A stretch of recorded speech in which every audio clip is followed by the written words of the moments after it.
अर्पित कर तो तन मन धन मांग रहा बलिदान वतन। अगर देश के काम न आए तो जीवन में कार साथियों हो जाओ तैयार। सोचने का समय गया, उठो लिखो इतिहास नया। बंसी फेंको और उठा लो हाथों में तलवार। हाथों में तलवार साथियों हो जाओ तैयार। हो जाओ तैयार साथियों हो जाओ तैयार। तूफानी गति रुके नहीं, शीश कटे पर झुके नहीं। उठे हुए माथे के सम्मुख ठहर न पाते हार। ठहर न पाते हार साथियों हो जाओ तैयार। हो जाओ तैयार साथियों हो जाओ तैयार। कांप उठे धरती अंबर और उठा लो ऊंचा सर। कोटि कोटि कंठों से गूंजे भारत की जयकार। भारत की जयकार साथियों हो जाओ तैयार। हो जाओ तैयार साथियों हो जाओ तैयार।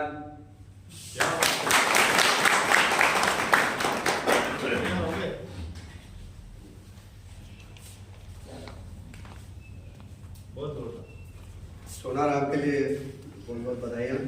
और चुनाराम तलवार और ये तो सब उठानी है, लेकिन कलम भी उठानी है, टूल्स भी उठाने हैं, औजार भी उठाने हैं। तभी वो 25 साल आगे की जो बात कही ना उस तक पहुंच पाएंगे। तो चुनाराम आप कहाँ के परिचय हुआ? सुनाराम बेकरिया कोटड़ा से।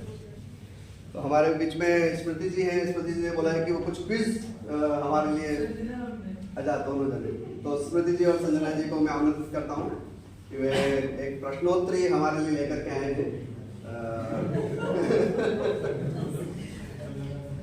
ये हमने अचानक ही तैयार करे। तो पवित्र और राजी जी आपको दो सवाल सोच के रखते हैं क्विज के लिए। हमारे कम पड़ जाएंगे। हमको उत्तर बताना है। आपको जो हाँ जिसको उत्तर पता है वो अपने हाथ ऊपर करे, ठीक है। हम चूज कर लेंगे किसको जवाब देना है ना, यही होगा। तो सबसे पहला सवाल ये है कि जो भारत का राष्ट्रीय ध्वज है ना, उसको किसने डिजाइन किया? किसने उसकी डिजाइन तय करी? टेलर ने नहीं, टेलर ने सिला, डिजाइन नहीं किया। कौन इसका जवाब दे पाएगा?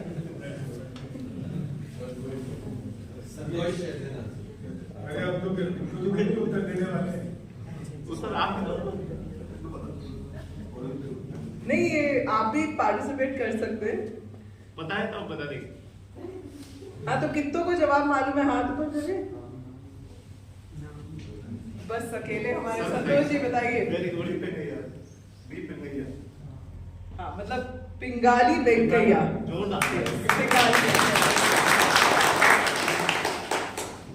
ओके। अच्छा, ये आसान है। भारत छोड़ो आंदोलन कौन से साल में शुरू हुआ? हाँ,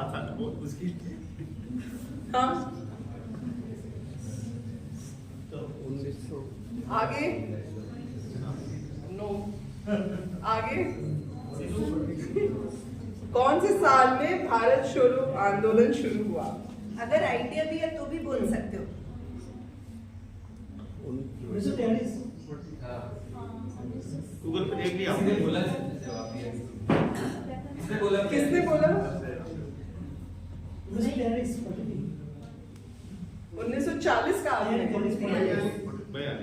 बिल्कुल 43। ओके, कोई और जवाब? नहीं, सही नहीं है। 43 राइट। 1942। अब संजना आप सवाल पूछिए, मैं सवाल दे रही हूँ। इसमें उत्तर भी है। कुछ में है, कुछ में नहीं है।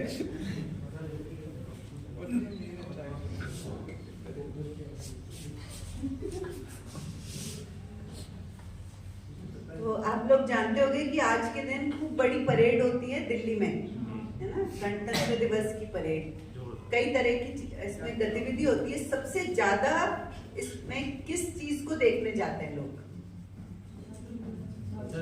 क्या देखने जाते हैं सबसे ज्यादा? परेड का मेन फोकस क्या होता है? हाँ, डिफेंस इक्विपमेंट आप कह रहे हैं। और राहुल आप क्या कह रहे हैं? सांस्कृतिक जो परिवेश है स्टेट वाइज, उसकी प्रस्तुति सबसे ज्यादा इम्पोर्टेंट होती है इसमें। करेक्ट, बहुत से विभिन्न राज्यों की झांकियां, थोड़ा समझा दें। विभिन्न राज्यों की झांकियां। हाँ, तो इस परेड में आप मिलिट्री से जुड़ी हुई चीजें भी देखते हैं, स्पोर्ट्स से जुड़ी हुई चीजें भी देखते हैं, धर्म से जुड़ी हुई चीजें भी कई बार देखते हैं, लेकिन संस्कृति से जुड़ी हुई जो चीज है जो आप देखते हैं झांकियों में हमारी संस्कृति से, तो मेन फोकस इस परेड का कल्चरल परेड है। जैसा कि राहुल ने कहा, तो टॉफियों का या कुछ गिफ्ट्स का अरेंजमेंट है क्या संजय? नाम याद रखें इनको। सबको एक मिलेगा, इनको 2 लड्डू मिलेंगे। दो लड्डू खिलाए जाएंगे जबरदस्ती, है ना? जो बोलेगा उसको 2 Laddu. What is the name of the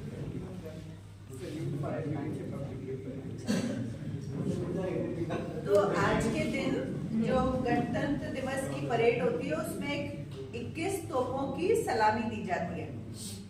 इसको क्या कहते हैं जो आज के दिन 21 तोप वाली सलामी होती है? सलामी कहते हैं और क्या कहते हैं? 21 तोपों की जो सलामी दी जाती है उसका एक नाम है जो गणतंत्र दिवस पे दी जाती है। किस नाम से जानी जाती है ये सलामी? संजय तुम गूगल में देखो। नहीं मैं तो सवाल ढूंढ रहा हूँ। शहीद सलामी तो नहीं है, शहीदों को सलामी मिला। थोड़ा पास है आप भावना के लेकिन कहा नहीं जाता इसको। पूरी बता दो ना। इसको कहते हैं विक्ट्री गन, है ना? तो ये आप याद कर सकते हैं, इसको कहते हैं विक्ट्री गन। विजय सलामी। हाँ? क्या बोले? जीत की सलामी। विक्ट्री मतलब जय, विक्ट्री, हाँ जीत, तो इसको कहते हैं विक्ट्री गन। और गूगल दिखा रहा है राष्ट्रपति सलामी। गूगल हमें भी दिखा रहा है विक्ट्री गन। अच्छा, एक सवाल जो इसमें नहीं है, ये जो वाइल्ड लाइफ और एनवायरमेंट प्रोटेक्शन एक्ट बनी है ना, जंगल और जंगल के जीव जंतुओं को बचाने वाली जो एक्ट है, वो सबसे पहले किसने बनाई थी? पर्यावरण के बचत के बारे में किसने सोचा था कि वो एक नियम होना चाहिए? और देश आजादी से पहले या बाद में? हिंट दूं? थोड़ा तो बताना। बहुत आजादी के बहुत पहले। हाँ, पहले।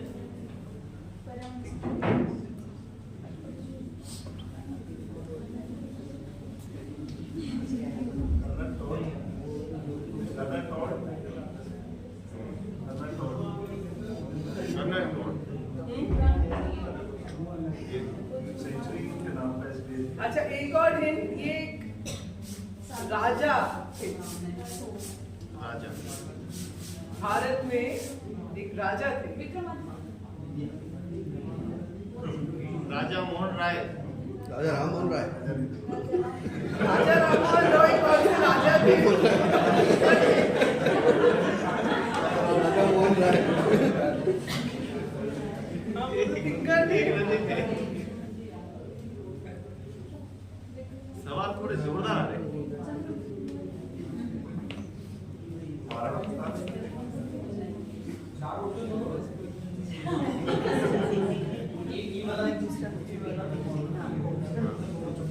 किसी का जवाब नहीं पता? किसी को? ये चॉकलेट मुझे मिलनी चाहिए। ठीक है संजय, इसका जवाब है अशोक। अशोक थे, राजा अशोक, जिनको हम अशोक द ग्रेट के नाम से भी जानते हैं।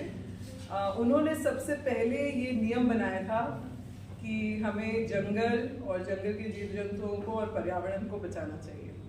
ठीक है, तो ये उतना पुराना एक लॉ है। अच्छा, अब मेरा एक सवाल है कि भारतीय मतलब कौन पहले भारतीय थे जिनको कि नोबेल प्राइज मिला? बोलेंगे नहीं, पहले आगे कोई ना। नोबेल प्राइज आप जानते हैं विश्व में अलग अलग क्षेत्र में है ना, लिटरेचर या साहित्य में या विज्ञान में या अर्थशास्त्र, अलग अलग क्षेत्रों में दिया जाता है और एक बहुत प्रतिष्ठा की बात है।